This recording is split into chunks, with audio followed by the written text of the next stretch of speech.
Assalamualaikum warahmatullahi dan salam sejahtera semua murid. Berjumpa lagi untuk sesi PDP online e-tutor math bersama saya Cikgu Nur Ali Syam.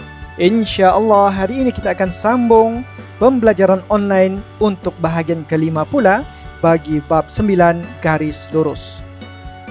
Sebelum itu, sebagai tanda sokongan kepada cikgu, jom klik butang subscribe channel YouTube Cikgu dan join pula untuk channel Telegram e-tutor math agar murid sentiasa mendapat update terkini tentang bahan pembelajaran yang akan datang.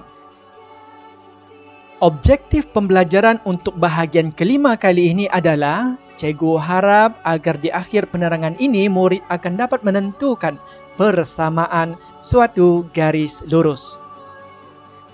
Sebelum kita pergi lebih lanjut, jom kita imbas kembali dahulu apa yang telah dipelajari di dalam bahagian 4 yang lalu. Di dalam bahagian 4 yang lalu, terdapat aktiviti yang kita telah lakukan di mana diberi 5 garis yang mempunyai kecerunan yang sama. Di dalam aktiviti tersebut kita menentukan darjah kecerunan untuk kelima-lima graf tersebut. Didapati bahawa apabila suatu graf mempunyai kecerunan yang sama, maka darjah kecurunannya juga akan sama. Dan apabila kecurunannya sama, selain itu kita boleh buat kesimpulan bahawa garis lurus tersebut adalah selari. Konsep ini telah diperkenalkan di dalam bab sudut dan garis yang lalu, di mana apabila terdapat dua garis yang selari PQ dan RS dan terdapat satu garis rentas lintang padanya, maka sudut alfa ini merupakan pasangan sudut sepadan. Bagi menentukan nilai kecurunan garis lurus pula, kita perlu menukarkan persamaan garis lurus tersebut kepada bentuk umum. Persamaan yaitu Y sama dengan MX tambah C. Untuk itu, bagi murid yang belum menonton bahagian keempat, sila berbuat demikian. Ada link di dalam deskripsi, cikgu telah letakkan. Bagaimanakah kita boleh menentukan persamaan suatu garis lurus? Jika diberikan di dalam soalan kecurunan bagi suatu garis lurus dan diberikan juga satu titik koordinat dalam format XY, kita boleh menentukan persamaan suatu garis lurus. Kita ketahui bahawa bentuk umum persamaan garis lurus adalah Y sama dengan MX tambah C. Maka dengan itu, dengan berpandukan kepada kecurunan yang diberikan, kita akan masukkan nilai kecurunan tersebut ke dalam persamaan umum. Selain daripada itu, nilai koordinat XY juga kita akan masukkan ke dalam persamaan yang sama, nilai Y dan nilai X. Ini untuk menentukan nilai pintasan Y. Kita boleh mendapatkan nilai pintasan Y dengan menjadikan C ataupun pintasan Y ini sebagai perkara rumus. C sama dengan Y tolak MX. Dengan nilai pintasan Y ini, kita akan gabungkan bersama nilai kecurunan awal yang diberikan untuk kita bentuk persamaan yang baru. Nilai kecurunan dan pintasan, kita akan bentukkan persamaan yang baru. Kecurunan yang ini kita masukkan di sini, nilai pintasan kita akan masuk di sini. Maka terbentuklah satu persamaan yang baru. Untuk lebih memahami diagram yang cikgu tunjukkan ini, jom kita lihat satu contoh yang berkaitan agar murid dapat menguasai apa yang cikgu terangkan sebentar tadi. Sekarang perhatikan contoh 11. Tentukan persamaan garis lurus dengan kecerunan 1/2 dan melalui titik P dengan koordinat 6, 8. Okey, kaedahnya seperti biasa kita akan menggunakan maklumat kecurunan dan titik XY yang diberikan, yaitu titik P dengan koordinat X-nya 6, Y-nya 8. Kesemua nilai ini kita akan masukkan ke dalam persamaan Y sama dengan MX tambah C untuk menentukan nilai C ataupun pintasan Y. Bila kita masukkan nilainya, maka C adalah sama dengan 5. Nilai C sama dengan 5 ini kita akan gabungkan dengan nilai kecurunan awal untuk kita bentukkan persamaan yang baru. 1/2 adalah kecurunan yang diberikan, 5 adalah nilai pintasan Y yang kita telah perolehi melalui pengiraan yang tadi. Untuk itu, murid boleh mencuba kaedah yang tadi untuk menjawab soalan uji minda 9.1i muka surat 239. Cuba jawab soalan nomor 1 A, B, C, D di dalam buku latihan. Bagaimanakah pula menentukan persamaan suatu garis lurus apabila hanya diberi 2 titik koordinat?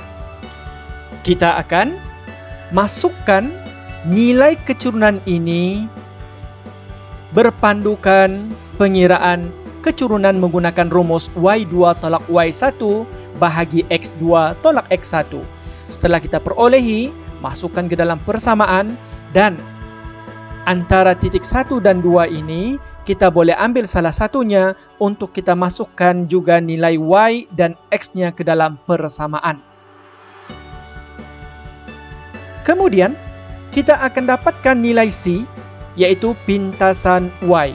Nilai pintasan dan kecurunan ini kita akan gunakan untuk membentuk persamaan yang baru. Maka persamaan yang baru akan terbentuk dalam format yang sama, Y sama dengan MX tambah C juga. Sekarang perhatikan contoh 12. Tentukan persamaan garis lurus yang melalui titik P dengan koordinat negatif 1, 5 dan titik Q koordinat 2, negatif 7. Kita perlukan nilai kecurunan daripada koordinat titik P dan Q ini. Kerana rumus kecurunan adalah M sama dengan Y2 tolak Y1 bahagi hasil tolak X2 tolak X1. Oleh kerana terdapat 2 titik koordinat, maka cikgu labelkan negatif 1 sebagai X1, 5 sebagai Y1, untuk titik Q, 2 merujuk kepada X2 dan 7 sebagai Y2. Maka dengan itu, dengan berpandukan rumus kecurunan yang ini, cikgu akan masukkan nilai ke dalamnya untuk mendapatkan nilai kecurunan. Daripada pengiraan ini, nilai kecurunan yang diperolehi adalah negatif 4. Seterusnya, kita akan mengambil nilai koordinat X1, Y1 daripada titik P dan juga nilai kecurunan untuk kita masukkan ke dalam persamaan Y sama dengan MX tambah C untuk menentukan pula nilai pintasan Y ataupun nilai C. Daripada pengiraan, selepas kita masukkan nilai kecurunan dan titik P koordinatnya adalah negatif 1, 5 ke dalam persamaan ini, maka didapati bahawa C ataupun pintasan Y sama dengan 1. Berbalik kepada persamaan garis lurus yang tadi, kita akan masukkan negatif 4, yaitu kecurunan dan pintasan Y ini ke dalam persamaan Y sama dengan MX tambah C untuk membentuk persamaan garis lurus, yaitu Y sama dengan negatif 4X tambah 1. Selain daripada menggunakan titik P ke dalam persamaan untuk menentukan nilai C, murid juga boleh menggunakan titik Q, yaitu X sama dengan 2, Y sama dengan negatif 7, serta nilai kecurunan negatif 4 untuk mendapatkan nilai C. Sila gunakan kaedah dalam contoh 12 tersebut untuk menjawab uji minda 9.1F dalam buku teks muka surat 240. Jawab soalan nomor 1A, B, C. Sekarang kita teruskan pula bagaimana menentukan persamaan suatu garis lurus yang melalui suatu titik dan selari dengan satu garis lurus yang diberi. Biasanya, di dalam soalan akan diberi satu persamaan garis lurus dan juga satu titik koordinat. Daripada maklumat ini, kita memerlukan kecurunan, nilai X dan Y untuk mendapatkan pintasan Y. Maka kecurunan akan kita gunakan nilai kecurunan daripada persamaan yang diberikan masuk ke dalam persamaan umum. Seterusnya, daripada titik koordinat yang diberikan, masukkan nilai X dan Y ke dalam persamaan dan dapatkan nilai pintasan Y. Daripada nilai pintasan Y ini, ambil nilai kecurunan daripada persamaan awal, kita gabungkan bentuk persamaan yang baharu, yaitu Y sama dengan MX tambah C. Untuk lebih lanjut, coba lihat contoh 14 yang berikut. Rajah di bawah menunjukkan garis lurus AB dengan persamaan Y sama dengan 2X tambah 6. Tentukan persamaan garis lurus yang selari dengan AB dan melalui titik P dengan koordinat 5, 4. Hint yang diberikan di dalam contoh 4 ini adalah kedua-dua garis lurus tersebut adalah selari. Oleh itu, jika ianya selari, maka kecurunannya adalah sama. Di dalam persamaan garis lurus AB, kecurunan AB adalah negatif 2. Oleh itu, kecurunan garis selari ini yang melalui titik P juga adalah negatif 2.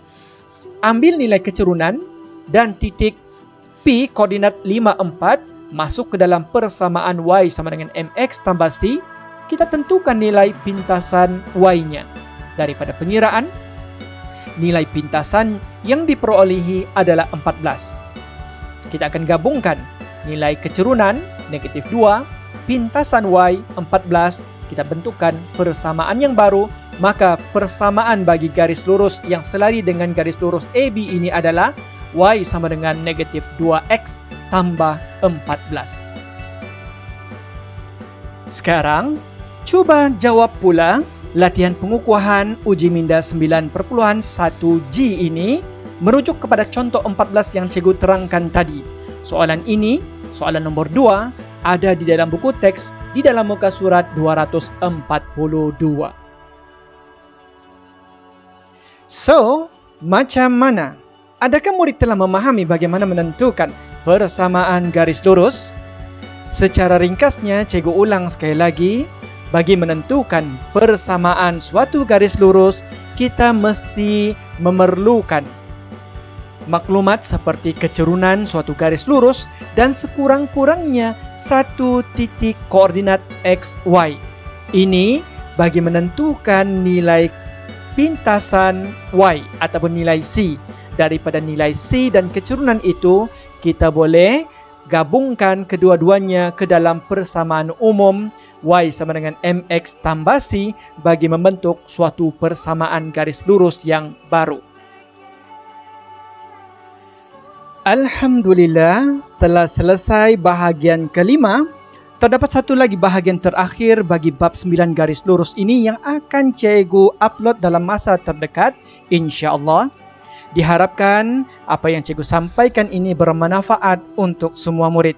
Sampai berjumpa lagi dalam sesi terakhir bahagian ke-6 nanti. Wabillahi taufik.